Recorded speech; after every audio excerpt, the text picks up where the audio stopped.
Labi, no meksikāņu ēdieniem pie latviešu dziedātājiem Itālijā. Šodien gan mēs, gan brāļi igauņi un lietuvieši, kā par galveno izklaides ziņu stāstam par mūsu dziedātāju Lauri Reiniku. Gribat dzirdēt, ko par viņu runā igauņi? Skatāmies! Lätlane Lauris Reiniks on eestlastele juba tuttav muusikmees, on korduvalt Luisa Värgiga koostööd teinud ja nüüd on nad valmis saanud järjekordse ühise laulu. Principā jā, piekrīt, jā. Vajadzētu māt ar galvu un piekrist visam, jā. Sapratu tikai vārdus Lauris Reiniks, bet, pietiks klausīties brāļos igauņos. Laiks uzzināt, kāpēc Lauris Reiniks savu jaunāko mūzikas videoklipu izdomāja filmēt Itālijā. Un kā viņam tur veicās, skatāmies. Latvijas mūziķis bieži noliek izvēles priekšā. Uz kur pusi tad doties? Rietumu vai austrumu virzienā? Lauris Reiniks šai izvēlē ir piegājis radošāk un sapratis, ka nav tikai divas valodas, krievu un angļu, bet katrā valstī ir sava valoda, kur apgūstot mūzikas tirgus konkrētajā valstī ir vaļā. Turpinot jau iesākto veiksmas ceļu, Lauris ir radījis igauņu un lietuviešu versiju savai dziesmai Es esmu tev dzīslās, kura būs jau 4. dziesma radīta speciāli kaimiņu valstīm. Otrs laik tur tās dziesmas taistajās valodās, bet tās ir... Viņi neviens nezina tur tās dziesmas, tās ir jaunas dziesmas priekš igauņiem un lietuviešiem. Tas, ka latvieši jau viņi zina, tā ir viena lieta, bet kaimiņiem tas viss ir jauns un arī interesi viņi to uzņem un ar prieku. Lai gan studijas darbi pie dziesmām jau ir pabeigti, Lauris šoreiz nolēms kaimiņu valstīs prezentēt ne tikai dziesmu, bet arī videoklipu, kuru viņš radīs ar savu radošo komandu režisoru Aizi Strasdiņu un operatoru Uvi Burjānu. Celies!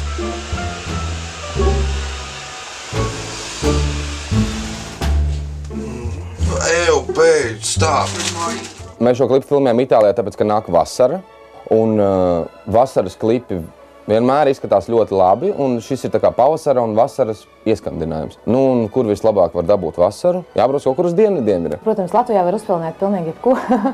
Mums gribējās, es pieļauju, ka gribējās, lai ir mazliet savādāk, lai ir interesantāk, lai ir mazliet savdabīgākas vietas, lai pirmkārt, otrkārt, lai ir siltāks, lai ir saule.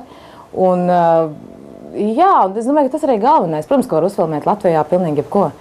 Lai gan Igaunijas un Lietuvas versijas tekstuāli atšķiras un katrā dziesmā ir izteikta sava doma, Lauris ar Aiju izdomājuši veidu, kā vienu videoklipu pielāgot abu valstu tirgumu. Sakarā ar to, ka mums nebija īpaši daudz laika filmēšanai, mums bija 2 pilnas dienas un vēl maz astīte, mēs ar operatoru Uvi izdomājām, ka būtu interesanti taisīt nevis 2 klipus vai 1 klipu 2 valodās, bet veidot vienu stāstu un izstāstīt viņu no 2 meiteņu skatu punktu. Tā kā patiesībā tas būs nosacīti viens klips, bet no igaunietes skatu punktu un no lietuvietes skatu punktu. Mums bija stāsts, ka 3 draugi dodas ceļojumā uz Itāliju. Nekas tur netiek melots, visi taisnība. 3 draugi dodas ceļojumā uz Itāliju un stāsts ir, kā tad tas mīlas 3 stūris veidojās. Tā kā šis jau ir 9. klips, ko Lauris veido kopā ar Aju, tad viņiem jau ir izveidojusies tā sauktā sapratne no pusvārda. Man patīk tas, kā, ja man ir sava tāda vīzija, kā es redzu, kā tam ir jābūt, un Ajai arī tikpat stipra tā vīzija, un tad mums ir jāatrod tas vidusceļš, un vēl Uvim ir operatoram savu vīziju. Un viņš parasti ir smieklīgs, jo viņam nekas nepatīk, bet finālā patīk.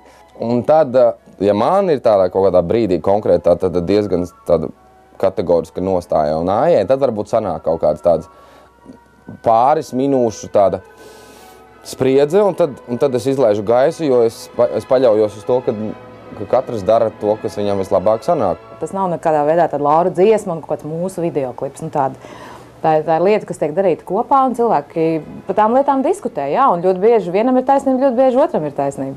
Lai gan pie videoklipa vēl tikai tiek strādāts un pirmizrāde kaimiņu valstīs tie piedzīvos nākamās nedēļas beigās, jau šobrīd Igauņu kanāls 2 ir izteikuši vēlmu šo Lauru dziesmu padarīt par savu laika ziņu tituldziesmu. Jā, man prasa, kad būs Latvijai kaut kas jauns. Es domāju, ka varbūt kaut vasarā kaut ko vajadzētu jaunu. Es nezinu, vai klipi, jo klipus filmēt tas ir dārgs prieks, un parasti es to daru pats tā kā esmu producents tiem klipiem un arī finansēju viņus pats no savas. Tā kā ļoti bieži to nevar atļauties darīt, bet kaut ko gribētos kaut ko tādu vasarīgu atkal uztaisīt. Bet kā tieši, es nezinu, vispirms ir jānāk dziesmai, un es tā tikai, lai kaut ko radītu, nekad neradu. Es radu tad, kad man ir, kad man nāk ārā. Tā kā, es ceru, ka līdz vasarai kaut kas iznāks. Oskars Lepers, Imants Zaķītis. Labvakar, Latvija! Tad gaidīsim, kad Laurim nāks ārā, un ar to arī no jums šokar atvadāmies.